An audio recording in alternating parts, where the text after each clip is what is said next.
Hello, fifth grade.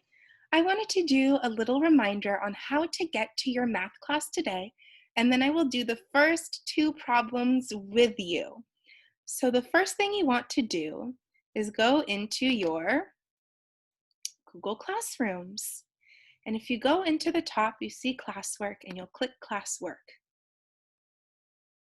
This assignment is located in arithmetic assignments. The topic is arithmetic assignments.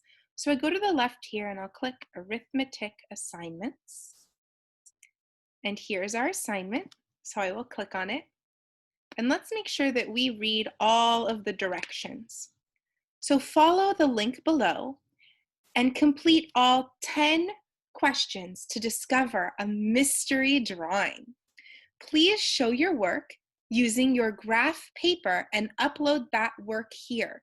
So this is a reminder that all of your work today, all 10 problems must be completed on graph paper so that I can see all of the work that you've done, and that will count for half of your grade. So you can't just have the correct answer, you also have to show your work. Make sure to number each problem 1 through 10. Use pencil and make sure that each number that you write lives in its own box on the graph paper to keep your work organized. And make sure to give your work enough space so that all the problems aren't right next to each other, but you have the room to complete them. So the next thing you'll do is you'll click on the link, follow the link below, and then complete. So first thing is first, follow the link below. Woohoo! This is something called a Google form. So here you'll see it gives you a preview of the questions, and I wonder what this drawing is going to become. First step, enter your name and click next. Our first problem, 5,520 divided by 60. So let us do this work together. I will take out my graph paper. And while I am doing this in pen since it is a computer, I expect you to do it all in pencil. Corner. So we always start by putting our name,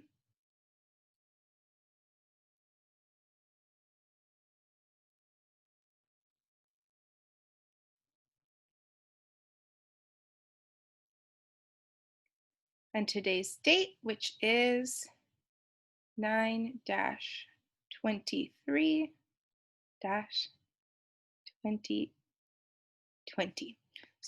All right, so I've now zoomed in enough so that you can see the work that we will be doing together.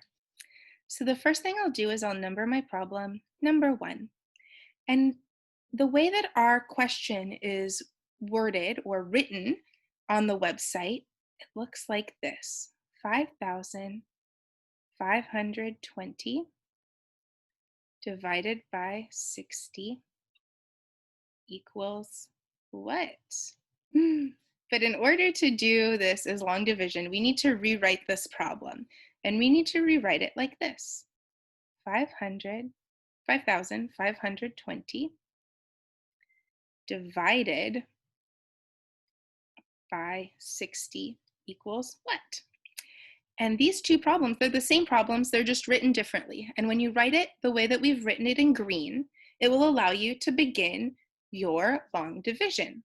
And as we know, dangerous, monkeys, swipe, bananas, randomly. So the first thing that we're going to have to do is divide. Then we will multiply, subtract, bring down, and repeat. The first thing that we're asking us to do is divide. So we look at 60. Can 60 go into 5? Oh, 60 is too big. It can't fit into 5. Can 60 go into 55?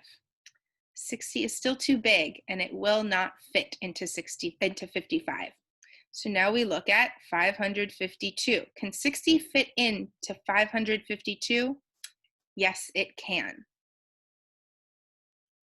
And let's see, if we look at the number 552, if I wanted to round this to the nearest hundred, would I round up or down?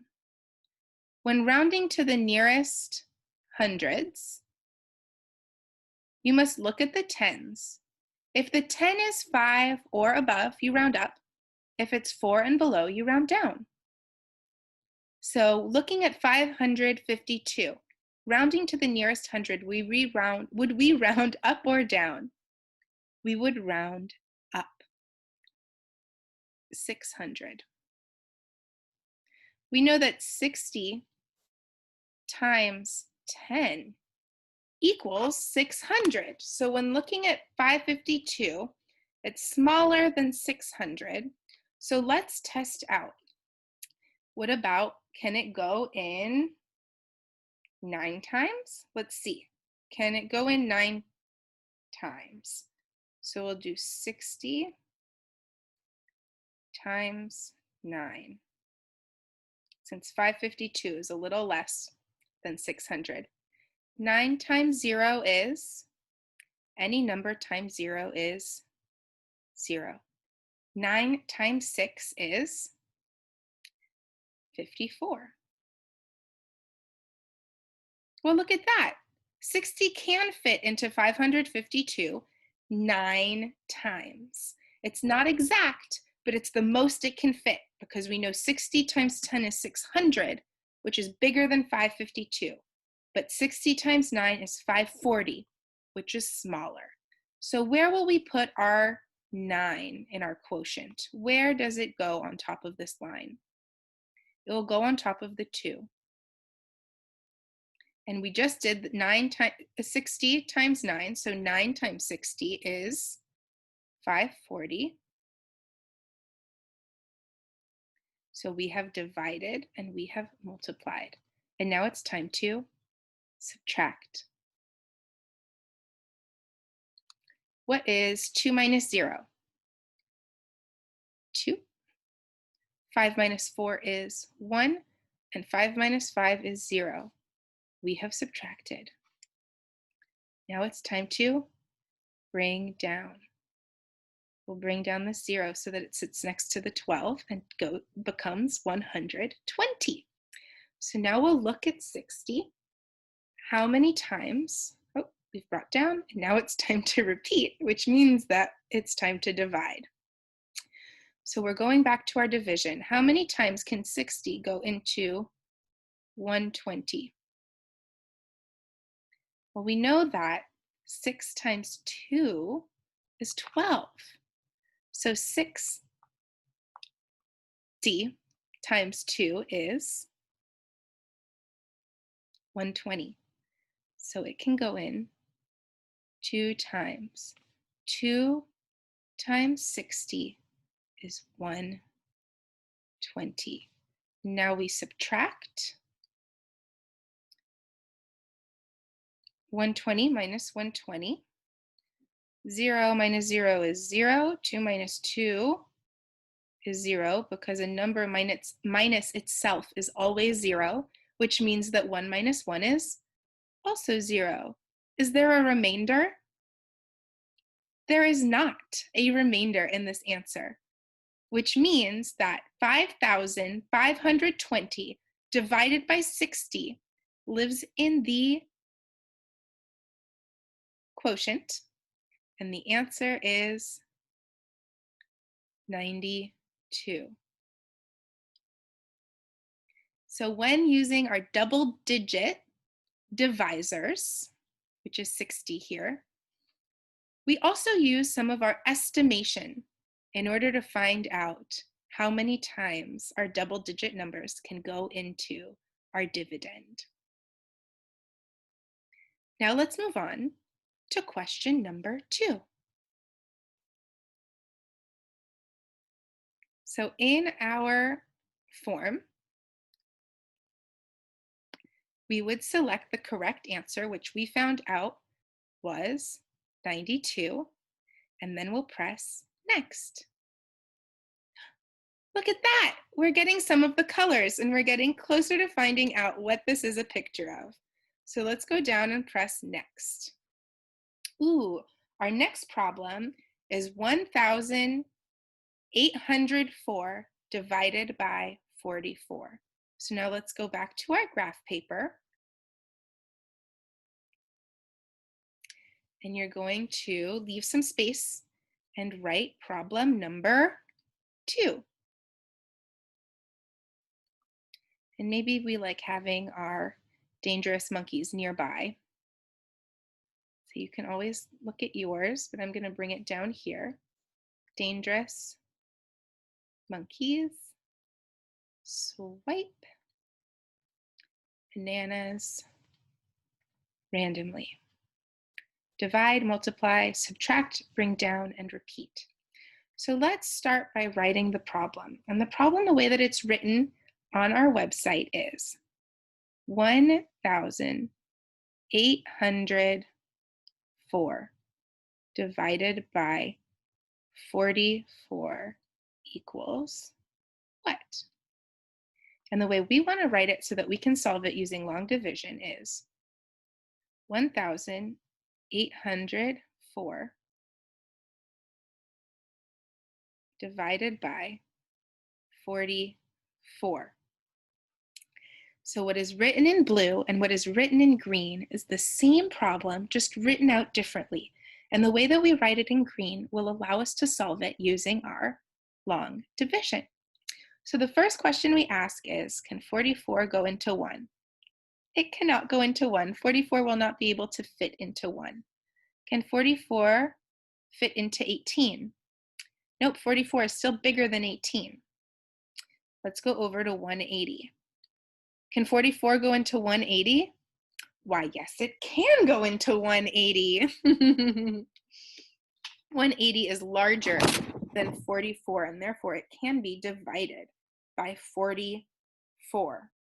So let's look at 44. If we are going to estimate, it's sometimes easier to estimate with rounded numbers.